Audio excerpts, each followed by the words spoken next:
and describe the births and activities of the unborn and inactive, which is undiscoverable even in the Vedic literatures. He is the Lord of the heart. Purport. Both the Lord and the living entities are essentially all spiritual. Therefore, both of them are eternal, and neither of them has birth and death. The difference is that the so-called births and disappearances of the Lord are unlike those of the living beings. The living beings who take birth and then again accept death are bound by the laws of material nature. But the so-called appearance and disappearance of the Lord are not actions of material nature, but are demonstrations of the eternal potency of the Lord. They are described by the great sages for the purpose of self-realization. It is stated in the Bhagavad Gita by the Lord that his so-called birth in the material world and his activities are all transcendental, and simply by meditation on such activities, one can attain realization of Brahman and thus become liberated from material bondage. In the Shrutis, it is said that the birthless appears to take birth. The Supreme has nothing to do. Because he is omnipotent, everything is performed by him naturally, as if done automatically. As a matter of fact, the appearance and disappearance of the Supreme Personality of Godhead and his different activities are all confidential even to the Vedic literatures. Yet they are displayed by the Lord to bestow mercy upon the conditioned souls. We should always take advantage of the narrations of the activities of the Lord, which are meditations on Brahman in the most convenient and palatable form.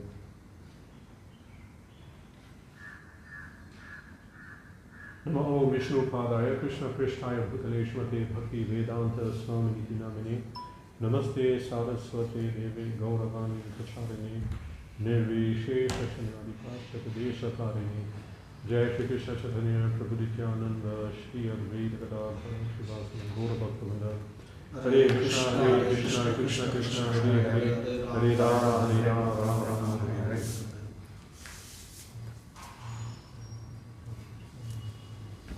Evam janmani karmani hi akartura janasya cha varnayanti sma kavayo veda guhyani hirtpate. Thus learned men describe the births and activities of the unborn and inactive, which is undiscoverable even in the Vedic literatures. He is the Lord of the heart. Here the description is given of the super soul, the Lord in the heart. So he is described Ajasya Akartu, Ajanasya Akartu, does not take birth, does not act. Now in the purport it is explained that the Lord and the living entities are both spiritual. We are both spiritual beings. That's why when the Mayavadis always say, Aham Brahmasmi, I am Brahman, Prabhupada says, yes, we agree with that, in the sense that Brahman, spirit, when we say in Bhagavad Gita, Brahma Bhuta, that is the spiritual level. So Prabhupada says, we agree, Brahma Bhuta is the spiritual level. So when we say, Aham Brahmasmi, I am spirit, that is true. But the other one is Param Brahma. We are Brahman, we are spirit, but he is supreme spirit. It is given in Bhagavad Gita, where is it? Param Brahma. Yeah. So after hearing the Chatur Shloki Bhagavad Gita,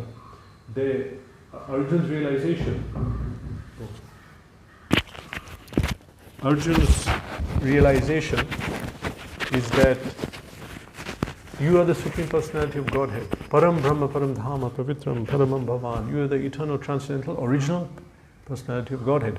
So he realized, you are Para Brahman, we are Brahman, we are spirit, you are the Supreme Spirit. That is the difference. And when we say, therefore, in the darshan of Gaudiya Sampradaya, Achintya Bheda Bheda Tattva, inconceivable oneness and difference. So oneness, what are we speaking about? The quality is the same. Quality, the gun, the quality of the Supreme Personality Godhead and us is the same. Quality is Brahman. We are both Brahman. We are both spiritual. In essence, essentially, the essence, our existence is spirit.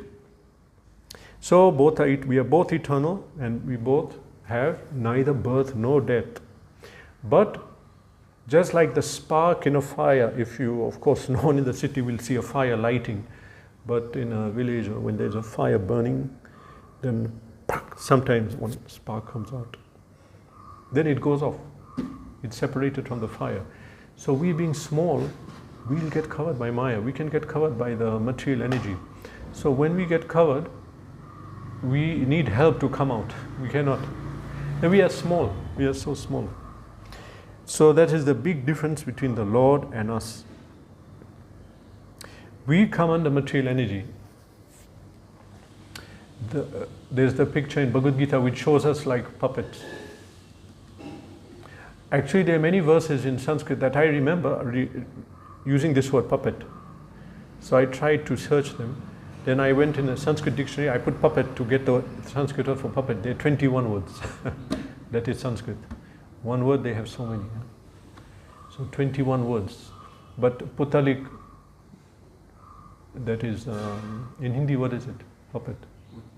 Putla, putali. A very perfect example. They show, with the strings, our hand is moving, eyes, that is us. We are manipulated by material nature. We are manipulated. When time comes to sleep, we must sleep, otherwise we'll sleep wherever we are. We have to sleep. We have to eat. The material nature is pushing, dictating. We are fully under material nature. And therefore, what Prabhupada says about atheists is these people are mad when they say that we are God. And then when the time comes to pass stool, they have to pass stool. They cannot stop, or you will get sick. So then they're claiming to be God. Atheists, they don't believe in God. They say they're God, but actually how much we are controlled by material nature. And therefore only a madman, Prabhupada says. He says there is no God, or we are God. What is the big difference between us and God is we are manipulated by this material nature, whereas it is under Krishna. So every action of ours is, yantra rudhani maya. We are sitting on a machine. Machine is acting under Devim Prakritim, and under Devim Maya. And we are under time, Kala. In due course of time, certain karma will act. It has to act, it will act. Due course of time. We are under the wheel of time. It uses the word Kala Chakra is used because the sun goes round, and that it is regulating time. So in due course of time, whatever action has to happen will happen to us, but not the Supreme Personality of Godhead.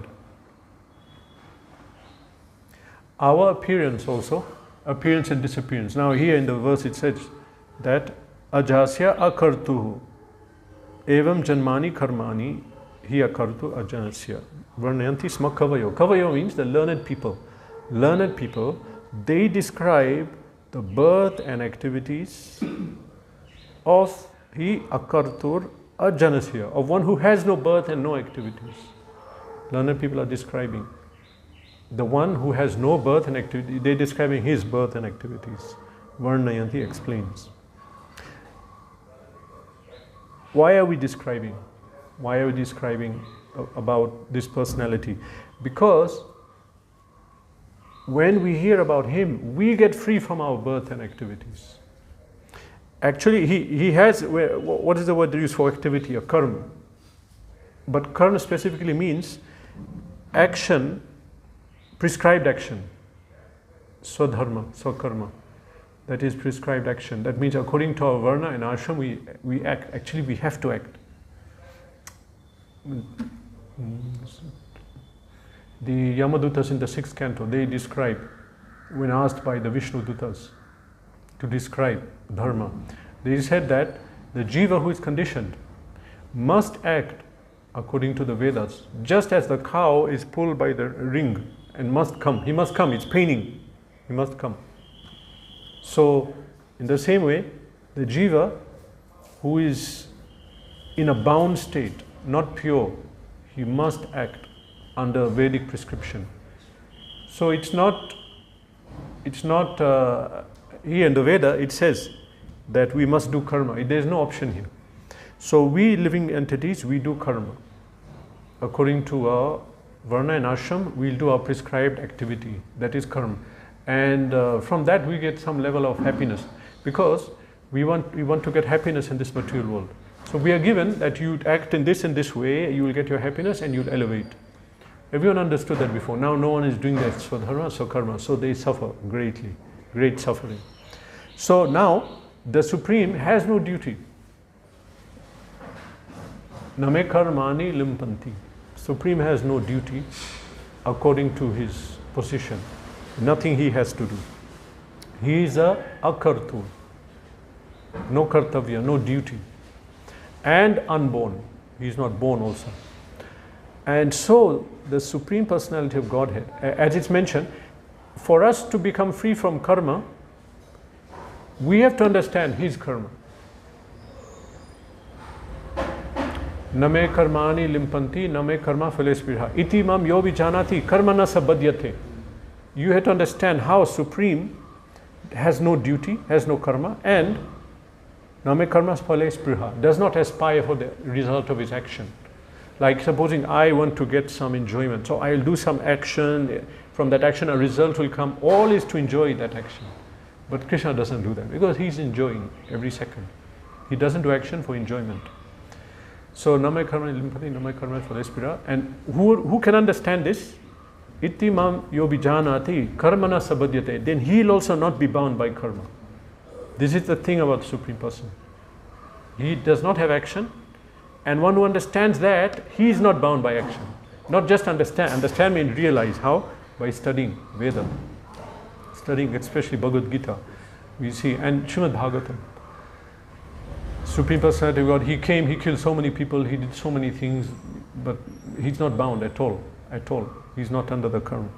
So that is akartu and ajanasya. He doesn't take birth. Taking birth actually means that we had desires, ichcha and karma in the past life, and a calculation is made such that in the next birth, according to this karma and this ichcha, not only this life, past lives, we are put in a certain family, culture, society, whatever. So in that way, yeah, he is not born. Krishna is not born. He took birth in whatever family he wanted. He planned everything. Even before he came, Vrindavan was prepared for him. It came long time ago. Before, if you read Bhagavatam, in Treta Yuga, Satya Yuga, Mathura was there. It was called Madhupuri. Madhupur. What is it called? What is it called in Tamil? Mathura. Madurai, yeah. So it's called Madurai. Madurai. In Andals, that Pasura. Actually, that is from the original, because it was called Madhupur before. Now it's called Mathura. So if you read in Bhagavatam, it came Treta Yuga, it is mentioned Satya Yuga also. It was prepared for him. And just before he came, the winds, the water, everything blew so pleasantly, and the planets were aligned, and he came. It's not that he came at that time, but because he was coming, everything came into line for him. So therefore he is not born in the sense we are born. How he took birth? Just he appears. So now people like to glorify their birth and activities. They write autobiographies. You know what autobiography means? Like, I'm going to write my story. It's so great, everyone has to hear it. Or tell their life story. Who cares about your life? And of course we care about Vaishnava's lives, but they are so humble, they will not write their own, you know. So others write about them. So the activities and birth of the Supreme Personality of Godhead, they will free us from our birth and our activities. They are so great. And it says here, as mentioned in Bhagavad Gita, which is that verse, Satish? That in Gita, the verse which says that if we hear about birth and activities of Krishna, we will not take birth again.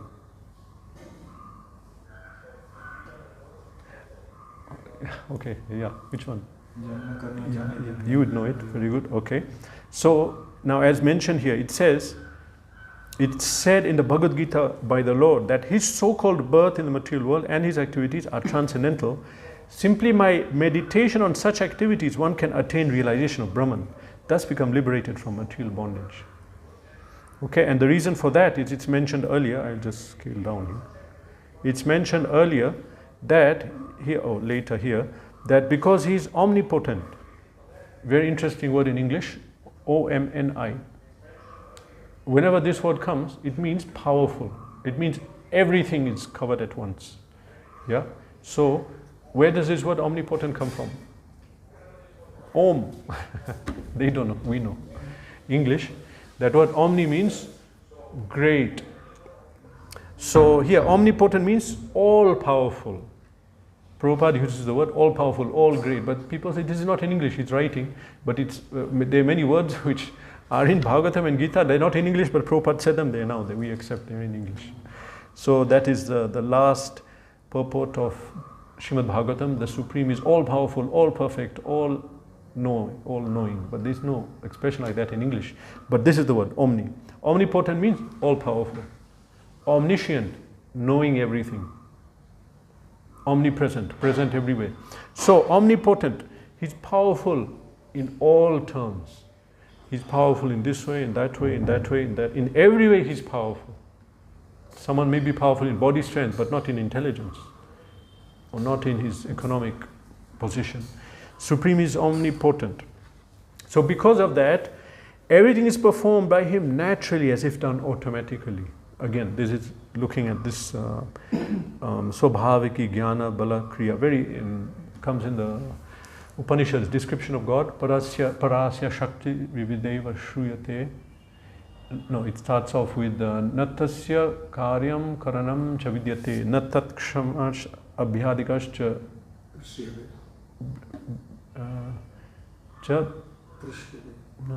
Drishyate.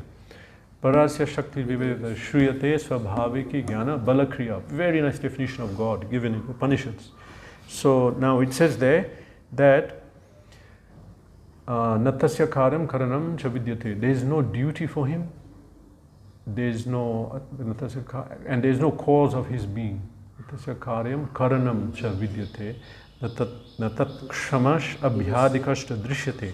There is no one equal to or greater than him. You find such a person, you know that is God. Because we get confused. Someone comes, I am God, we accept. Normal man. But there is no one equal to or greater than God. And he has so many different energies. In Life Comes From Life, Prabhupada describes one of the energies of God. That the cow, simply by eating grass, will produce milk which has all the vitamins. But the grass has nothing. So where is it coming from? Prabhupada said, Achintya Shakti of God in the stomach of the cow. So, all powerful. We can't understand his energies, how powerful they are. So, omnipotent. So because he's so powerful, anything connected to him is him. His katha is Krishna. His form, that is him. His devotee is also him. Anything connected to Krishna, his full potency can manifest there. According to our faith, we can derive full benefit. We are respecting Vaishnavas, we are respecting Prasadam, we respect the Vigraha, respect the Katha. We are not sleeping in the class. Then, so much benefit. And it's difficult. We are sleeping late, waking up early. So then he manifests completely. And those, the sounds that are describing Krishna, they are having spiritual potency. Srimad Atatam, gopis say. Srimad Atatam, they are imbued with spiritual potency. So therefore, by glorifying his birth and his activities, we become free from our birth and our material activities and our material birth. We become free from it. As a matter of fact, the appearance and disappearance of the Supreme Personality of Godhead and his different activities are confidential even to Vedic literatures. So yes, this is the result. But it's Guhya. It says here, Veda Guhyani, that it's very Guhya, confidential even to the Vedas. Why isn't it mentioned in the Vedas about personal form of God? So many Vedas are there, where it's mentioned very little, very hidden. We have to do a study and show the people who are, and for Mayavadis and Karmakandis, the Veda belongs to them practically. Everything is showing that. Karmakand, Prayashchit, all these things are there. But why personal form of God is not given so clearly? Actually, huh? It's confidential. It's confidential. Why confidential? There's a reason. Actually, it says in 11th canto, there, when speaking to Uddhav, there Krishna says that Veda Brahmatma Vishaya. Actually, the Veda speaks about Veda Brahmatma Vishaya, Trikhanda Vishaya Ime. It speaks about the Supreme Personality in 3 divisions: Karmakand, Upasnakand, Jnanakand. Then he says that, what is that word? Trikhanda Vishaya Ime. Then he says, what is that word? Paroksha Vada Rishaya. The Rishis, they describe these teachings of my nature in very hidden way. Paroksha Vada Vishaya, not Rish, sorry, it's Vishaya. Paroksha Vada Vishaya. That the topic of the Supreme is given in a very hidden form. We have to find a guru, and the guru will explain us. We can't understand clearly Upanishads. It's not so clearly given. Paroksha the Vishaya, Paroksha Mama Che Priyam. Krishna says that is very dear to me. Paroksha Mama Cha Priyam. I like it when my nature is not described clearly. There's a reason for that. That is because people are envious of the Supreme. We came here because we're envious. So it's hidden from the people. Otherwise, they'll blaspheme. They'll suffer. It's not good for them. And Supreme, he doesn't want to reveal his nature so readily, because when bhakti is given, then he surrenders himself to them. But devotees are not like that. They will go house to house and spread it around. So it's very guhya because it's hidden, because people are envious, they'll blaspheme. And they don't want to know God. They'll not follow Veda only if they see personal. They want impersonal, no one to compete with me. That they'll have wife. How can God have a wife? They'll have, but God should not compete with them, because actually He's greater, but they feel disturbed. That's why they came here. So here the Supreme, the purport says that actually it's very confidential even to the Vedas, the nature of the Supreme. It's very confidential, even to the Vedas. But from time to time he comes, once in a day of Brahma, and just performs his pastimes, and everything is declared. At that time he does that to attract them back. Prabhupada explains, to show them that this is not the real activity, what you are doing, and the real enjoyment. This is not. And then he shows them what is the real thing. So to bestow mercy upon conditioned souls, he performs so many pastimes. These pastimes are transcendental. One pastime, it is mentioned in so many ways, by so many rishis, in so many shastras, all in a different way. And these are the subject matters for our discussion, because when we discuss it, we become free from cycle of birth and death, and from the desire to do karma. We are impelled to do karma. We want sense gratification, so we do these activities because of guna, but we become free from guna by describing. We have, for example, in Tamil Nadu, the Divya Prabandha, they describe there about Krishna's pastimes. Then they described in Vallabh Sampradaya. They described in our Gaudiya literatures. They describe in the Puranas, Shruti, in so many ways. So many ways. One activity, this is the definition of transcendental. A simple one activity, so many descriptions come. I mentioned many times, but it's always good to mention again, that Shruti Kirti Prabhu, Prabhupada's disciple, he wrote a book. What is it called? What is the difficulty? So, he wrote that his pastimes with Prabhupada, pastime, okay, we use it for God, but Prabhupada's transcendental activities. So then, after he wrote the book, best thing is that you have to get someone to review the book. If they review the book, and especially if it's a famous person, then everyone will buy the book. especially if that person glorifies. So he thought, who should we pick? We'll pick someone who was very dear to Prabhupada, and he liked Prabhupada. But it has to be someone not out of the devotee community. So then he picked some professor in some college. So then he asked that person, please can you review my book? He said, what's it about? I'm describing my days with Prabhupada. Then he started laughing. I heard from his mouth this. Where was I? I think I was in the manor. No, I was not there. That came after that. Anyway, then he's describing that person he asked to review the book, he burst out laughing. He's laughing loudly, long, he's laughing, then he's waiting. Why this guy is laughing? I'm telling him to review my book, why is he laughing? So then he waited, he said that, what is the problem? Why are you laughing? He said that Prabhupada lived 11 years. And so many books are coming out about all his activities.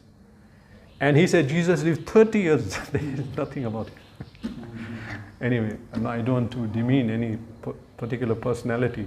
But this is definition of transcendental, just one thing someone does. Prabhupada's actions were not of this world.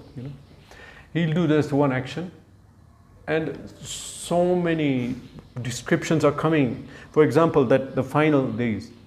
So Tamal Krishna Maharaj described it, Harishwar Prabhu will describe, everyone will describe, and it will be fresh, So many people it's not like that for normal activity, normal person. This is transcendental activity.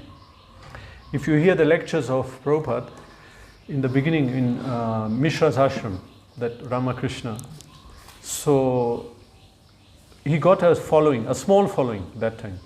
Then later when, what was his name? Ram Mishra? Something Mishra.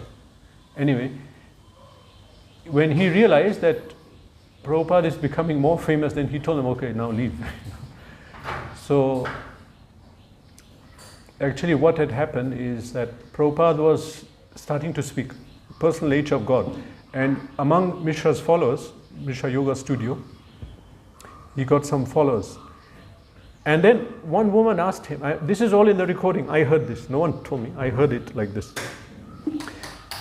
One woman, after hearing Prabhupada for some time, asked him, Prabhupada, are you from this world? Very serious. How are you so different, speaking such topics? And everyone burst out laughing, ha ha ha, they're laughing. And Prabhupada said, no. Then they kept quiet. That what is he going to speak? Some very deep topic.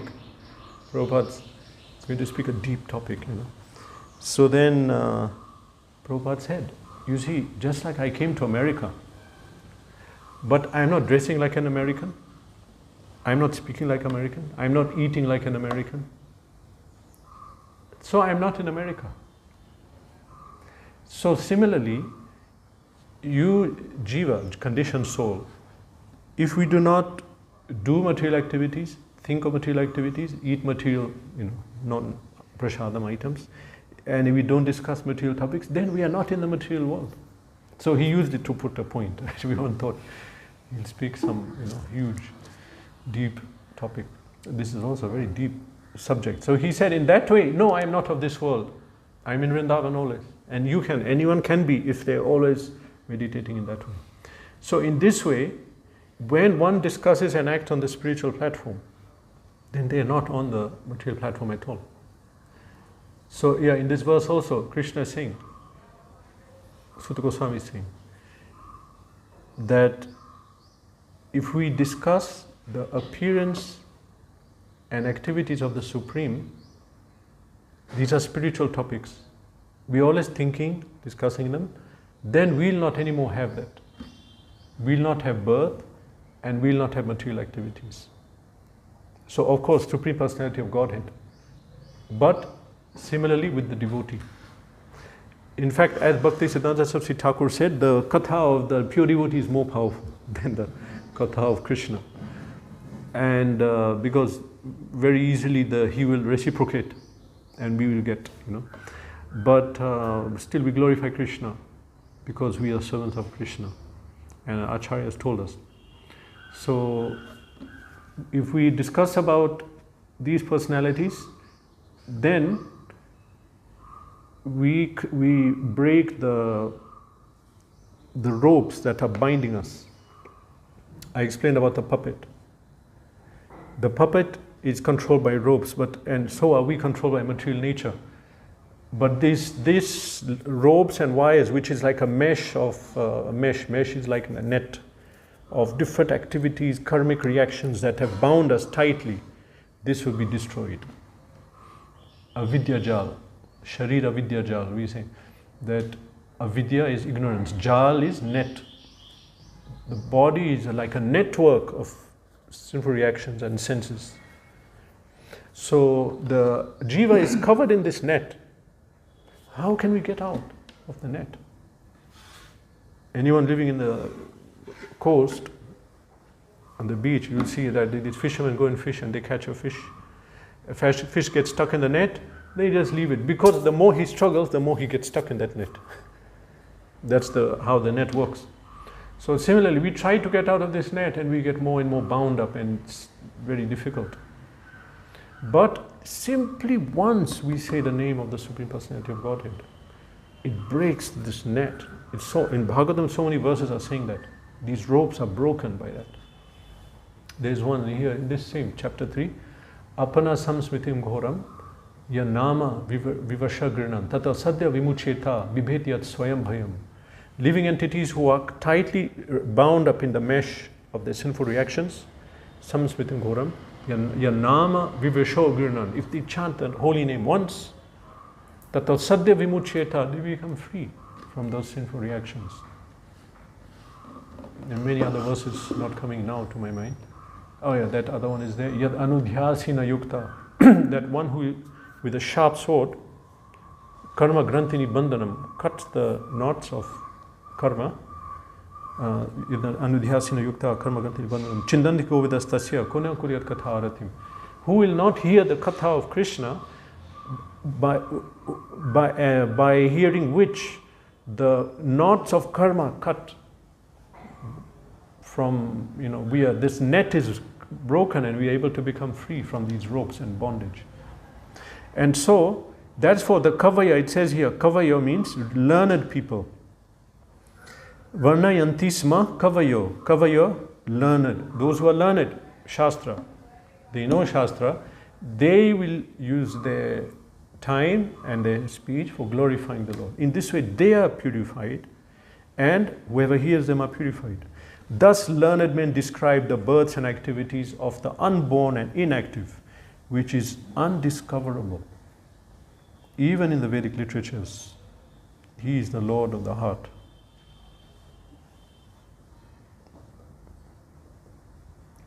Hare Krishna, any question? 4 minutes.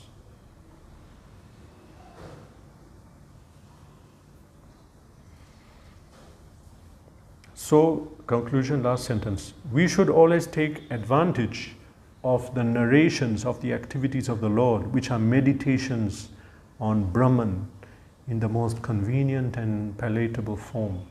The same meditation is in the Upanishads. We cannot read that. We'll read, but what will we understand? On Vedanta Sutra, it's a Brahman meditation.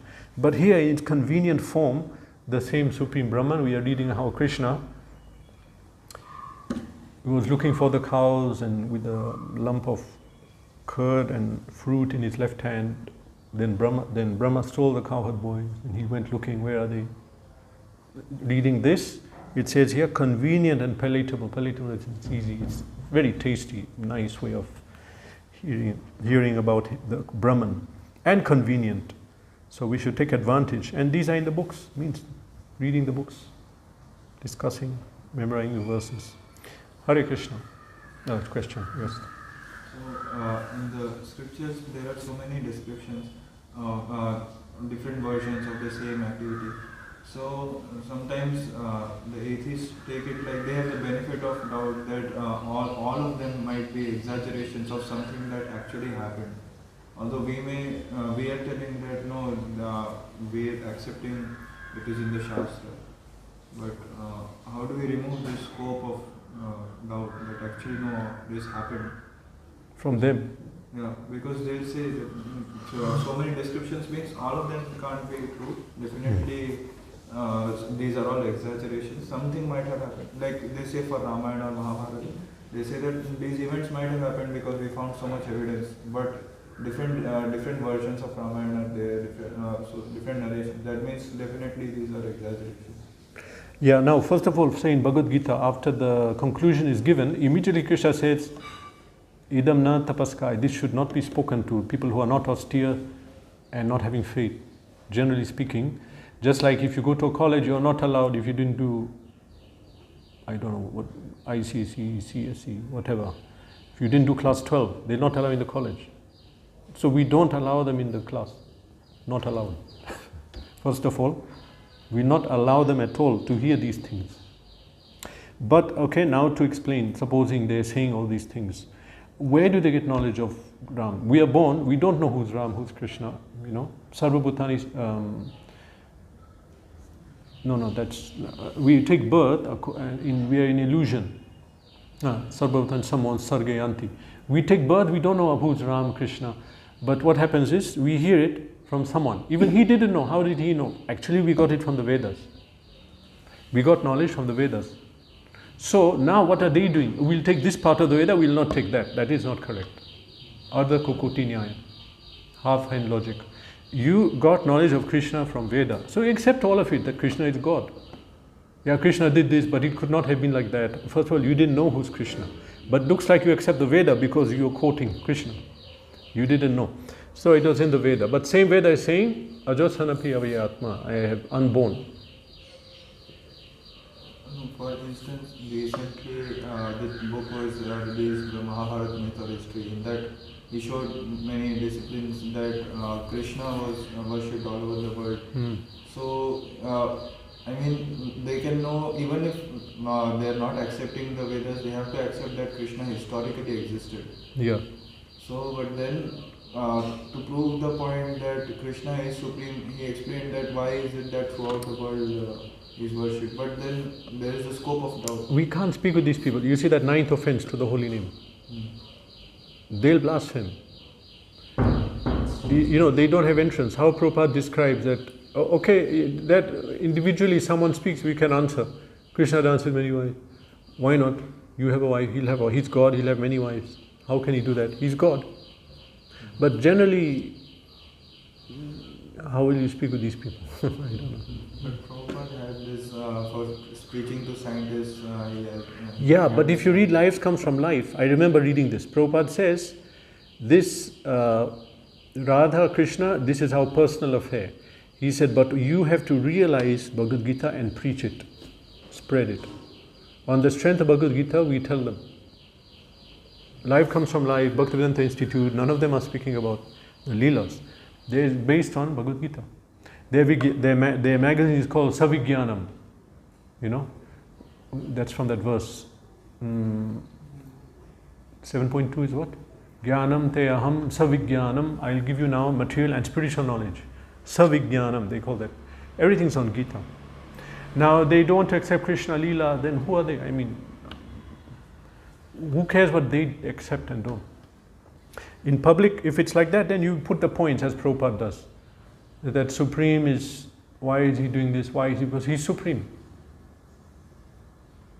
How you're saying that Krishna can swallow a forest fire? Well, because he's Krishna, if he could not do it, then why are we worshipping? Why are we accepting Bhagavad Gita? He's not equal to us. He can do that. You cannot do, he can. But my point is, we'll generally not start engaging in, we'll not even broadcast this in public, these things. Gita is public. In this, usually the case is that they are going through all this archaeological and all these evidences, they accept. So they're saying it's exaggeration. Yes, very often this is the argument of the atheists who accept. All right, I would tell what I would say to them. That's your opinion. Fine, you're entitled to your opinion. We don't accept it. Everyone, you know, that's academic. You have your opinion, I have my opinion. You're saying it's exaggeration. Okay, I don't know how you came to that opinion. It's something that's written down. Everyone describes it. In Manipur they describe, in Tamil Nadu they have their Shastra, they describe it. In Gujarat they have traditional songs. Kashmir, in Kutch, in Gujarat, they have traditional songs. They sing about Gopal while churning the milk, the curd, butter. They're describing. The same thing comes in Bhagavatam. So is everyone a fool? Only you are intelligent, Mr. Scientist. Everyone exaggerates. Like this now, there are Sai versions. They're all over the world. Not all over the world. It's just, I mean. No, now it's all over the world. He, but not equal to Krishna. I'm saying Krishna is really, it's pervading. In when that court case was there in New York, Prabhupada said, you tell them that we have, lakhs of temples of Krishna. How can you count? We were in Vellore, just driving up one road, and we saw one Krishna temple. We were going then up the hill to a Nrsimha temple. On the way, we saw another Krishna temple. For some reason, a lot of Krishna temples there. Now, how will you count how many Krishna temples? How much widespread is this culture? There, they'll be glorifying. They'll be. So, yeah, I get it. You're putting the arguments forward. So they're saying that it's exaggeration. But how can everyone exaggerate? Yeah, you're saying Sai Baba, but it's not so many. Not so many. How many Sai Baba temples in whole of India? Krishna is known outside. In Africa, everyone knows Krishna, if you say. Hindu god, we'll say. Of course, not properly. Srimad Bhagavatam ki jai.